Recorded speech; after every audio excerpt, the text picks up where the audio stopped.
Perkenalkan, nama saya Marsha Karnakwe dengan NIM 122140065. Pada kesempatan ini saya akan menjelaskan penerapan fungsi rekursif di dalam pemrograman C++ dengan studi kasus yang berjudul Bintang yang Menyusahkan dan Berbahaya. Dalam pemrogramannya, pengguna akan menginputkan suatu nilai n yang bernilai 1, 2, 3, sampai 5. Nantinya n yang kita inputkan akan menampilkan suatu bintang yang berbentuk seperti kotak. Jika kita memasukkan n sama dengan 1, maka jumlah bintang yang dihasilkan akan berjumlah 1. Apabila n yang kita masukkan berjumlah 2, maka bintang yang akan dihasilkan akan berjumlah 4. Dan apabila n yang kita hasilkan berjumlah 3, maka bintang yang dihasilkan akan berjumlah 9. Begitu pula seterusnya. Kita bisa lihat dari tabel input-output ini. Di sini terlihat bahwa setiap output yang dihasilkan dari nilai n yang kita inputkan merupakan kuadrat dari nilai n-nya itu sendiri. Tetapi di dalam pemrogramannya nanti kita tidak diperbolehkan untuk menggunakan fungsi rekursif dengan rumus fn sama dengan n kuadrat atau fungsi kuadrat. Melainkan kita harus menggunakan fungsi yang baru. Sekarang kita akan membuat sebuah fungsi baru. Jadi inputnya tadi kita anggap sebagai n, lalu outputnya kita anggap sebagai fungsi fn. Dari sini diketahui bahwa fungsi f1 sama dengan 1, tidak berubah. Lalu bagaimana dengan fungsi f2 yang bisa hasilnya sama dengan 4? Dari sini biasanya diketahui bahwa nilai fn di dalam rumusnya itu biasanya menggunakan nilai fn yang sebelumnya atau fn-1. Kalau kita terapkan di dalam fungsi f2, maka fn-1-nya ini adalah f1 yang bernilai 1. Nah, f1 ditambah berapa agar menghasilkan, maka f1 ditambah 3. Angka 3-nya ini dapat dari mana? Angka 3-nya ini kita bisa dapatkan melalui n sama dengan 1 dan n sama dengan 2. Seperti ini. Maka hasilnya sama dengan 4. Bagaimana kalau di dalam fungsi f3, apakah sama? Mari kita coba. Nah, di sini fn-1-nya adalah f2-nya yang tadi. f2-nya tadi adalah nilainya 4 ditambah 9. Nah, f2 ditambah berapa bisa menghasilkan 9. Nah, f2-nya kan 4, berarti 4 ditambah 5. 5 bisa dapatnya dari mana? Nah, angka 5 ini kita bisa dapatkan dari n sama dengan 2 dengan n sama dengan 3. Kita jumlahkan. Nah, seperti ini. Dari kedua fungsi, contoh fungsi tadi, kita bisa simpulkan saja nih, bahwa rumus fungsi fn adalah fn-1 ditambah dengan n-1 ditambah n. Setelah mengetahui rumus fungsi fn ini, mari kita terapkan di dalam program.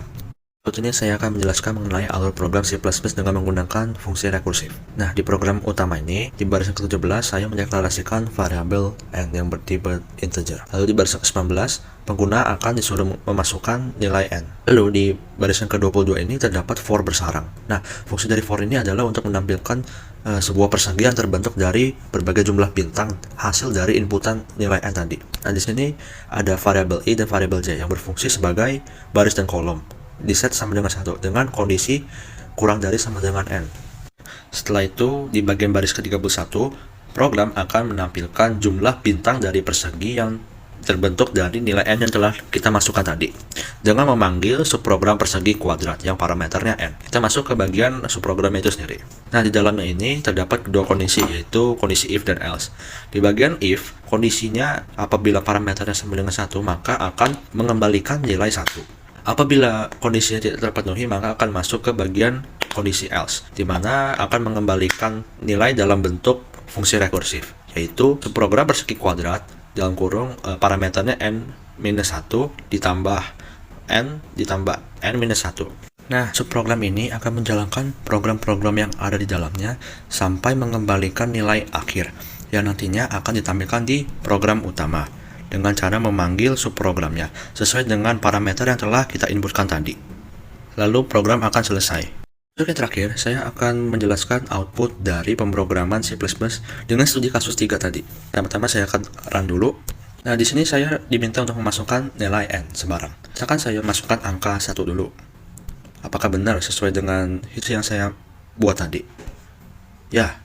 Dan di sini ditampilkan jumlah bintangnya sebanyak 1. Lalu kita misalkan memasukkan angka inputannya 3, maka jumlah bintang yang terbentuk berjumlah 9. Nah, sesuai dengan fungsi yang tadi. Nah, setelah saya inputkan nilai n tadi yang sama dengan 3, habis itu program akan berlanjut ke bagian perulangan for bersarang, di mana yang di bagian for yang memiliki variabel itu digunakan untuk baris, dan di bagian for yang bervariabel j itu digunakan untuk menampilkan kolom. Jadi di sini kita misalkan saja nih, di bagian for yang digunakan untuk baris, kita mulai dari baris yang pertama dengan pengkondisian bahwa baris yang akan terulang atau yang akan terbentuk di dalam output programnya akan berjumlah 3. Lanjut ke bagian for yang digunakan untuk kolom atau for yang bervariabel j. Nah, di sini kita awali dengan kolom pertama dengan pengkondisian bahwa kolom yang akan ditampilkan sebanyak 3 kali perulangan. Nah, di dalam perulangan for yang untuk kolom ini, kita menampilkan jumlah bintang sebanyak 3 kali. Nah, nanti programnya ini akan mengulangi lagi sampai ke baris ketiga. Oke, setelah itu program akan berlanjut ke bagian pemanggilan subprogram yang berparameternya n. Nah, di bagian subprogramnya sendiri, parameter yang kita masukkan akan dicek di bagian if dan else. Nah, pada kondisi if, kan n yang kita masukkan itu bernilai 3. Tapi di sini di bagian if 3 tidak sama dengan 1, maka di bagian kondisi if tidak memenuhi, sehingga kita akan masuk ke bagian kondisi else, kondisi selain dari n sama dengan 1. Di sini program akan mengembalikan fungsi yaitu subprogram persegi kuadrat dengan parameter 3 dikurangi 1, lalu ditambah dengan 3, lalu ditambah lagi dengan 3 dikurangin 1. Nah, kita hitung dulu aja di sini. Berarti di sini kita anggap aja persegi kuadrat itu adalah f, lalu n-1 nya berarti kan 3 kurangi 1, jadi 2. Nah, lalu n nya tadi itu kan 3, dan n-1 nya adalah 2. Nah, di sini kita anggap aja belum diketahui fungsi dari f2 nya ini. Nah, kita akan mengulangi lagi ke subprogram tadi. Di sini kan parameter yang sekarang adalah 2.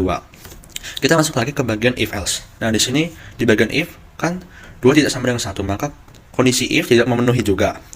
Jadi kita masuk ke bagian kondisi else, di mana akan mengembalikan nilai lagi dengan subprogram persegi kuadrat yang parameternya 2 dikurangin 1 ditambah 2 ditambah 2 kurangin 1. Nah, kita tulis lagi nih angka-angkanya. Jadi di sini f parameternya kan 2 dikurangi 1, bahkan menjadi f1 ditambah n nya tadi kan 2 ditambah n-1, yaitu berarti 2 dikurangi 1.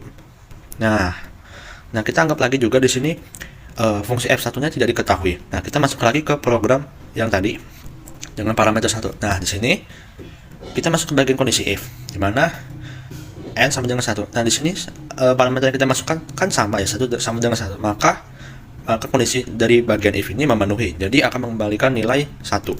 Maka bisa dibilang bahwa fungsi f1 sama dengan 1. Nah, baru kita masukkan ke dalam programnya ini. Jadi f1 nya tadi kan 1 tambah 2 tambah 1, berarti hasilnya adalah 4. Nah, kemudian kan udah ketemu nih f2 nya. Berarti di sini f2 tambah 3 tambah 2 sama dengan 4 ditambah 3 ditambah 2. Maka hasilnya adalah 9.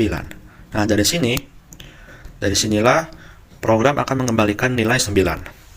Nah, demikian yang bisa saya jelaskan mengenai penerapan fungsi rekursif di dalam pemrograman C++ ini. Saya harap penjelasan yang saya berikan dapat dipahami dengan baik. Terima kasih. Perkenalkan, nama saya Lois Novel Gurning dengan NIM 122140098. Pada video ini saya akan menjelaskan deskripsi dari program yang telah saya buat, terus yang kedua tentang penjelasan programnya, dan yang ketiga tentang cara penggunaan programnya. Jadi di sini saya mendapatkan tugas untuk membuat dan menjelaskan program dari studi kasus nomor 2. Jadi pertama saya akan mendeskripsikan program yang sudah saya buat. Jadi pertama saya menuliskan headernya seperti biasa Inco IOStream using namespace std. Terus yang kedua saya buat sebuah subprogram berisi fungsi rekursif. Yang ketiga, di sini ada program utama ya, integer main, yang berisi tentang keseluruhan algoritma dari program yang saya buat. Di sini saya mencantumkan cin dan cout, juga menggunakan perulangan for, yang dalam perulangan for ini ada saya memanggil fungsi pada program tadi, yaitu fungsi faktorial. Fungsi faktorial ini menggunakan konsep rekursif tadi. Yang kedua, saya akan membahas tentang penjelasan program yang sudah saya buat. Jadi, ini adalah soal dari program yang sudah saya buat. Dikatakan bahwa menjelang pergantian kepengurusan Kabinet KM Mitera, Senat KM Mitera akan membentuk panitia pemira sebanyak N orang dengan memiliki jabatan yang berbeda. Calon panitia tersebut ada X orang. Ada berapa N calon yang dapat duduk sebagai panitia pemira tersebut? Jadi di sini tuh intinya kita disuruh untuk mencari tahu seberapa banyak cara yang dapat kita gunakan untuk menentukan anggota-anggota dari panitia KM Mitera tersebut. Jadi di sini sudah diberikan clue bahwa kita akan menggunakan rumus dari permutasi. Tapi di sini rumusnya salah ya. Rumus yang benar tuh yang ini. Yang ini yaitu permutasi X dan N itu adalah X faktorial per X min N faktorial. Jadi apa itu X, apa itu N? Di sini sudah diberitahukan ya dengan jelas bahwa X itu adalah banyaknya orang dan N adalah banyaknya jabatan yang diisi. Jadi X itu adalah banyaknya orang dan N adalah banyaknya jabatan yang diisi. Di sini kita juga di sini juga kita disuruh untuk membuat sebuah inputan tentang banyaknya uji kasus. Jadi program tersebut juga memuat inputan tentang banyaknya studi kasus. Jadi ini beberapa contoh test case-nya. Pertama di sini ada yang pertama ini, yang 3 ini adalah banyaknya inputan dari atau jumlah dari studi kasus. Misalnya di sini ada 3 studi kasus. Yang pertama ada 63, kedua ada 53, yang ketiga ada 74. Apa itu 63? Apa itu 6? Apa itu 3 gitu ya? Apa itu 5? Apa itu 3? Jadi 6 di sini adalah banyaknya pendaftar atau yang tadi sudah disebutkan sebagai X. Yang 3 adalah banyaknya jabatan atau tadi disebutkan sebagai N. Jadi dalam program nanti kita disuruh untuk membuat sebuah inputan banyaknya pendaftar dan banyaknya jabatan yang akan diisi. Terus di sini juga diberikan clue bahwa untuk setiap untuk mencari faktorial kita menggunakan konsep rekursif. Jadi kan tadi rumusnya adalah X faktorial per X min N faktorial. Jadi untuk mencari X faktorial kita menggunakan konsep rekursif. Untuk mencari X min N faktorial kita juga menggunakan konsep rekursif. Jadi langsung saja ke programnya. Jadi tadi saya sudah jelaskan bahwa di sini pertama kita akan membuat headernya. Kota ya stream using namespace std. Terus bagian ini adalah subprogram yang sudah saya buat dan di dalamnya itu terdapat konsep rekursif tadi. Di sini adalah konsep rekursif. Jadi di sini saya membuat subprogram yang fungsinya itu adalah fungsi faktorial dari integer x. Integer x ini adalah nantinya itu akan kita akan disebut sebagai banyaknya orang atau banyaknya calon anggota panitia atau banyaknya pendaftar gitu deh. Terus di sini nanti kita juga meminta inputan tentang banyaknya calon ini. Dan kalau inputan atau x-nya itu sama dengan 0, return 1. Dan kalau x-nya sama dengan 1, return 1. Kalau di luar 0 dan 1, return X dikali dengan faktorial X min 1. Jadi apa itu? Oh, kenapa ini X min 1? Kenapa ini return 1? Kenapa ini return 1? Jadi dalam matematika itu sudah hal yang mutlak ya, atau sebuah nilai yang mutlak bahwa 0 faktorial dan 1 faktorial itu hasilnya adalah 1. Jadi ibaratnya itu kita bisa menyebut ini sebagai basis. Ini juga sebagai basis. Jadi nilainya itu sudah jelas, eksplisit begitu. Yang di else, bagian else ini kita menyebutnya sebagai recurrence. Jadi ketika x-nya itu bukanlah 0 dan 1, maka programnya akan mengeksekusi bagian yang ini. Lalu bagaimana jika x-nya itu merupakan bilangan negatif atau kurang dari 0. Jadi ketika x-nya nanti adalah bilangan negatif, maka program ini akan otomatis berhenti karena nilai faktorial itu tidak bisa negatif. Nilai faktorial itu tidak bisa negatif. Lalu, ini adalah program utamanya. Di sini saya mendeklarasikan jumlah orang atau jumlah peserta ya yang akan mendaftar. Tadi ini adalah X, terus ini adalah N. Ada jumlah orang, ada jumlah jabatan yang akan diisi, dan N. N ini adalah jumlah atau banyaknya kasus yang akan diuji permutasinya. Jadi kayak tadi pada test case yang ini ya, di sini N-nya itu adalah 3 gitu. Lalu, pertama akan diminta inputan N dari user. N itu tadi adalah jumlah kasus yang akan diuji permutasinya. Jadi setelah itu, program akan masuk ke sini, ke perulangan. Perulangan ini bertujuan untuk agar program tersebut dapat diulang sebanyak N kali. Jadi pada perulangan yang pertama, user akan dimintai input dari jumlah orang atau jumlah pendaftar. Yang kedua akan dimintai input dari jumlah jabatan yang akan diisi. Lalu ketika jumlah orang dan jumlah jabatan yang akan diisi udah ada, yaitu X, ini tadi X ya, ini N, X dan N-nya sudah ada, maka program akan lanjut ke bagian yang ini. Dia akan masuk ke fungsi yang ini. Ini adalah fungsi untuk, ini adalah rumus permutasi tadi.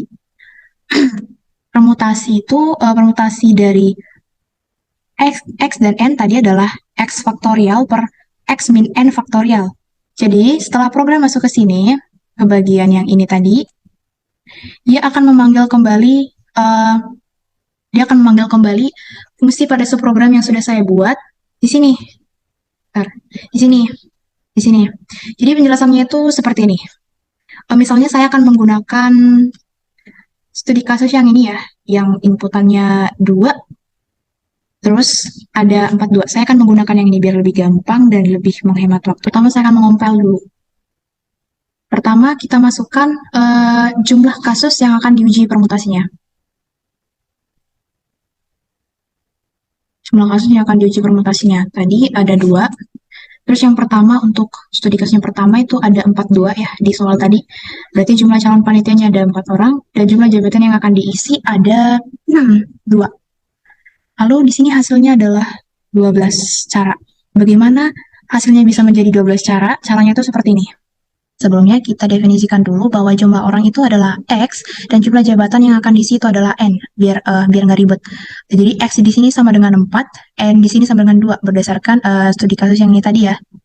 Terus rumus permutasi pada matematika itu kan seperti ini, X faktorial per X min N faktorial. Dan dalam program saya menuliskannya sebagai faktorial dari X dibagi dengan faktorial dari X min N. Lalu untuk setiap fungsi faktorial tuh caranya tuh seperti ini. Misalnya faktorial dari X itu adalah X dikalikan dengan faktorial dari X min 1. Jadi X yang di sini tadi 4 kan. Jadi faktorial dari 4 itu sama dengan 4 dikalikan dengan faktorial dari 4 min 1. Berarti 4 min 1 itu kan 3 kan? Berarti sama dengan 4 dikali faktorial dari 3. Faktorial dari 3 udah diketahui belum? Jadi belum diketahui ya. Maka kita cari dulu faktorial dari 3. Faktorial dari 3 itu sama dengan 3 dikalikan dengan faktorial 3 min 1. Sama dengan 3 dikali faktorial dari 2. Faktorial dari 2 juga belum diketahui, maka akan dicari lagi ini. Faktorial dari 2. Faktorial dari 2 sama dengan 2 dikali faktorial 2 dikurang 1 sama dengan 2 dikali faktorial 1. Faktorial 1 udah diketahui belum? Udah ya, tadi faktorial 1 itu berdasarkan program ini tadi, kalau X-nya sama dengan 1, return 1. Maka faktorial 1 di sini sama dengan 1 ini. Jadi kita tinggal masukin ini. Tadi faktorial 1 sama dengan 1, berarti ini jadi 2 dikalikan dengan 1, hasilnya itu adalah 2. Jadi nilai faktorial dari 2 itu sama dengan 2. Terus, kita sudah ketemu nih faktorial dari 2. Maka tinggal substitusikan lagi ke sini. Berarti 3 dikalikan dengan faktorial dari 2. Faktorial dari 2 adalah 2. Maka 3 dikali 2 itu sama dengan 6. Berarti faktorial dari 3 juga sudah ketemu, tinggal disubstitusikan untuk mencari faktorial dari 4. Tadi 4 dikali faktorial dari 3, berarti 4 dikali faktorial dari 3 sama dengan 6. Berarti 4 kali 6 itu sama dengan 24. Jadi ketemu nilai dari faktorial 4 atau yang bagian ini ya. Untuk bagian yang ini, itu hasilnya adalah 24. Lalu untuk bagian yang X min N, untuk bagian yang faktorial dari X min N, yang ini. Jadi tadi X-nya itu sama dengan 4, N-nya itu sama dengan 2. Berarti faktorial X min N itu dapat disebutkan sebagai faktorial 4 dikurang 2. 4 dikurang 2 itu adalah 2, maka kita mencari faktorial dari 2. Lalu masuk kembali ke rumus yang ini. Berarti faktorial dari 2 itu sama dengan 2 dikali faktorial 2 minus 1. Sama dengan 2 dikali faktorial 1. Lalu tadi faktorial dari 1 juga sudah sudah ada, yaitu faktorial dari 1 itu sama dengan 1. Berarti ini menjadi 2 dikali 1 sama dengan 2. Untuk bagian yang ini, faktorial x min n juga sudah ketemu, itu hasilnya tadi 2. Lalu hasil akhirnya akan seperti ini. Tadi rumusnya adalah faktorial dari x. Salah ya. Ini bukan dikurang. Maaf. Faktorial dari x dibagi dengan faktorial x min n. Faktorial dari x tadi sudah ketemu, yaitu 24. Dan faktorial dari x min n itu tadi 2. Sehingga dia akan menjadi 24 dibagi dengan 2, sama dengan 12. Jadi, untuk ini, untuk studi kasus yang ini, ketika jumlah para pendaftarnya ada 4 dan jumlah jabatan yang akan diisi akan 2, akan ada sebanyak 12 cara yang akan digunakan untuk menentukan banyaknya anggota gitu. Jadi kita coba buktikan pada program yang sudah kita buat. Misalnya ini tadi ada 2 ya. Ada 2, terus jumlah calon panitianya ada 4 orang, dan jumlah jabatan yang akan diisi itu ada 2. Nah, ini nih, ketemu hasilnya 12 cara, sama dengan yang sudah kita temukan tadi, yang ini. Jadi, konsep berpikir dari program ini tuh kira-kira seperti itu. Pada bagian yang terakhir, saya akan menjelaskan tentang penggunaan dari program yang sudah saya buat. Jadi, pertama saya akan mencoba untuk mengompil dulu ya.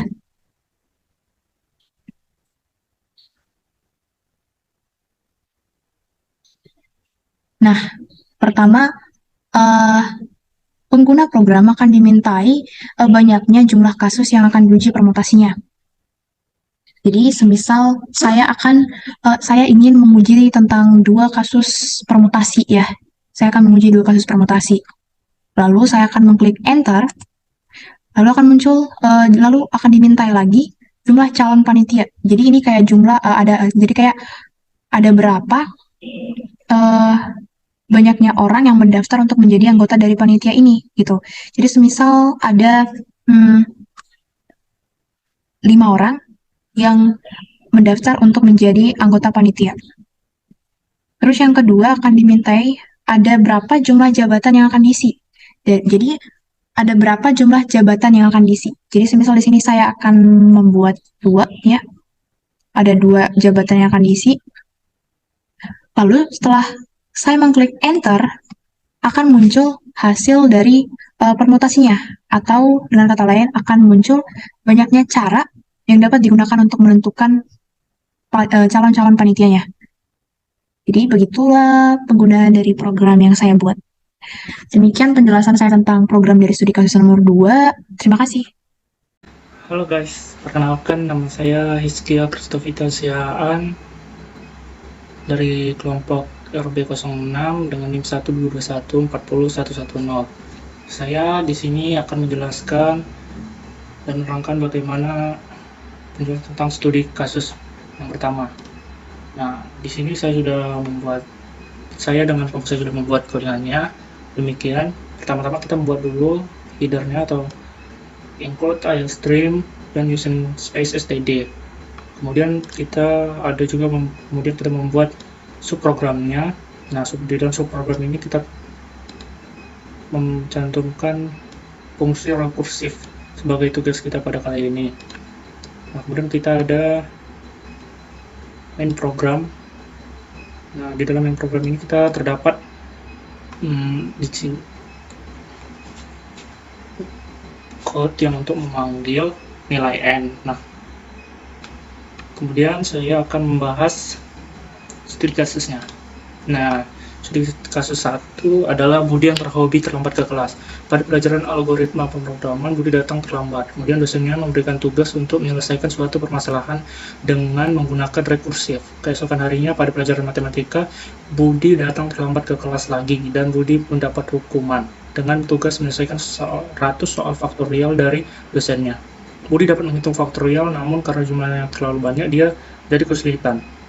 Deadline kedua tugas tersebut tinggal 1 jam 30 menit. Bantulah Budi untuk menyelesaikan semua tugas dengan membantunya membuatkan program untuk menghitung nilai faktorial menggunakan konsep rekursif. Nah, kita di sini selalu mengumpulkan sebuah nilai yang akan dicari nilai faktorialnya, kemudian output hasil faktorialnya.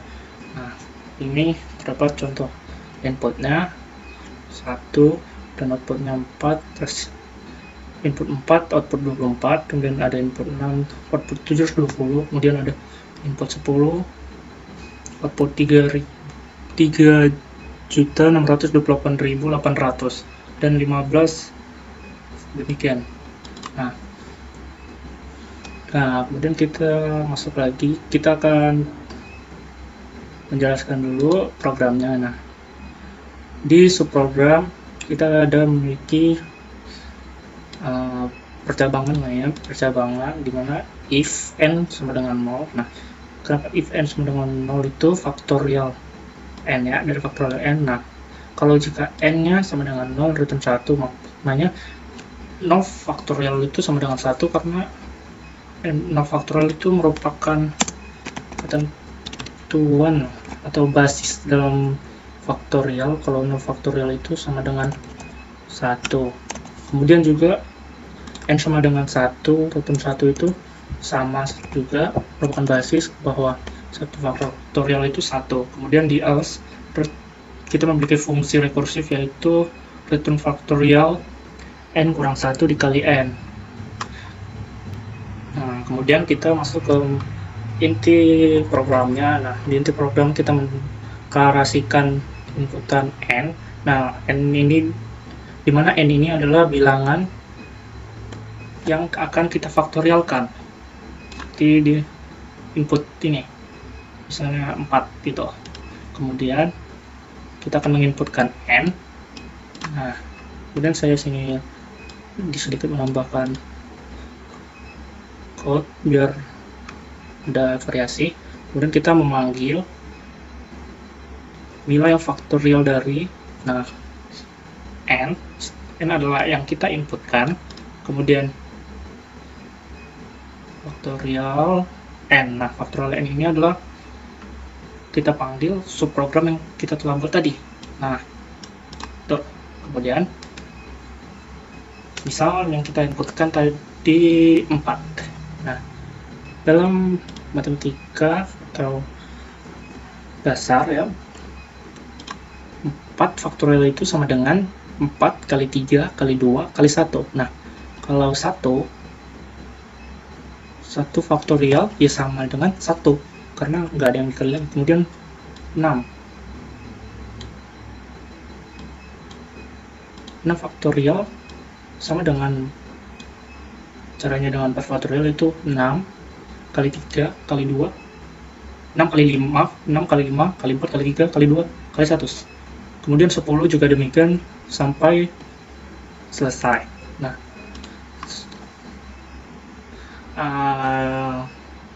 mengapa Budi di sini ya dibilang kesulitan? Ya memang karena tidak mungkin kita mengkalikan 15 faktorial dengan otomatis. Itu sangat-sangat, kalau untuk orang biasa mungkin sangat sulit. Jangankan 15, 10 saja mungkin sulit ya. Nah, jadi kita membuat program yang mempermudah Budi. Ini programnya. Jadi, misal kita inputkan 4. Nah, 4, dia masuk kemari. 4. Nah, di subprogramnya, 4 itu kan tidak sama dengan 0 dan tidak sama dengan 1. Jadi, dia masuk ke else. Nah, di else, faktorial 4 kurang 1 dikali n. Nah, masuk ke sini. Nah, sehingga sesuai rumus 4 faktorial itu 4 kali 3 kali 2 kali 1. Nah, kita masukkan 4 ya, dan hasilnya nah 24. Nah, 4 kali 3 itu kan 12 dikali 2 24 dikali 1 tetap 24. Jadi hasil nilai faktorial dari 4 adalah 24. sesuai dengan contoh input dan outputnya. Kemudian kita coba untuk masukkan 6. Nah, kemudian kita masukkan 6. Nah, nih, 6, 720. Nah, kalau menurut saya 6 masih mudah lah ya untuk secara manual, tapi kan tidak mungkin buat yang 15, atau mungkin ada yang 100, kan kita tahu biasanya gabut mungkin. Jadi kita 6 ke 720 sesuai ya, 720. 6 kali 5 itu 300. Maaf, 6 kali 5 itu 30, dikali 4 120, dikali 3 360, dikali 2 720. Nah, kemudian kita mencoba untuk menginputkan 10. Kita coba ya, kita menginputkan 10. Apakah sesuai dengan output yang ada di kasus nih. Nah, faktorial nilainya adalah 3.628.800. Nah, sesuai ya dengan yang ada di contoh di kasus. Kemudian kita coba untuk 15 studi kasus yang terakhir, di inputan terakhir 15. Nah, kok berbeda? Nah, mengapa berbeda ya? Karena untuk deklarasi in biasa, in saja, itu hanya bisa menginputkan sampai 10 digit saja, 10 output saja. 10 output maksudnya 10 digit ya. Nah, sementara untuk hasilnya itu lebih dari 10 ya guys ya. Nah, bagaimana caranya agar bisa sesuai? Nah, di integernya kita tambahin integer long, di subprogram kita tambahin, dan di main program juga kita tambahin in long. Nah, kita coba ya, kita coba masukkan 15. Nah, nih 1307674368000. Nah, sesuai ya dengan yang ada di studi kasus. Jadi begitu guys. Misalnya kalau kita menggunakan in yang biasa untuk faktorial 15 faktorial, outputnya tidak keluar sebanyak nilai aslinya. Dia hanya menginputkan batas 10 digit saja. Sekian penjelasan program dan studi kasus pertama dari saya. Terima kasih.